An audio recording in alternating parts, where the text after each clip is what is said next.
ناظرین، 10 محرم الحرام یعنی یوم عاشورہ کے دن کو دین اسلام میں غیر معمولی حیثیت حاصل ہے۔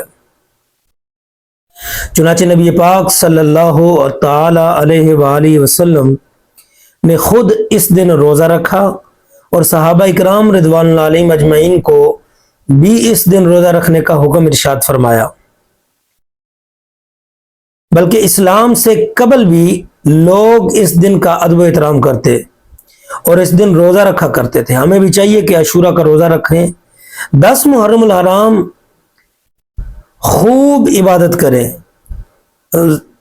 عاشورہ میں بہت ساری نیکیاں کی جا سکتی ہیں، مستحبات کے اندر آتا ہے اس دن روزہ رکھا جائے، صدقہ و خیرات کیا جائے، نفل نماز پڑھی جائے کثرت کے ساتھ، ذکر اذکار کیا جائے، یتیموں کے سر پہ ہاتھ رکھا جائے، لوگوں کو پانی پلایا جائے، کھانا کھلایا جائے، اور مزید اپنے جسم کے حوالے سے ناخن تراشا جائے، غسل کیا جائے، مریضوں کی عیادت و بیمار پرسی کی جائے اور صلح صفائی کی جائے وغیرہ وغیرہ۔ یہ ساری چیزیں مصابات کے اندر آتی ہیں۔ بہرحال اصل مقصد تو محبوب کریم علیہ الصلوۃ والسلام کا جو حکم ہے، ارشاد فرمایا اس دن روزہ رکھا کرو۔ یاد رکھیں یہ کوئی روزہ واجب نہیں ہے، یہ بھی نفل ہی، لیکن اس کی فضیلت بہت زیادہ آئی ہے۔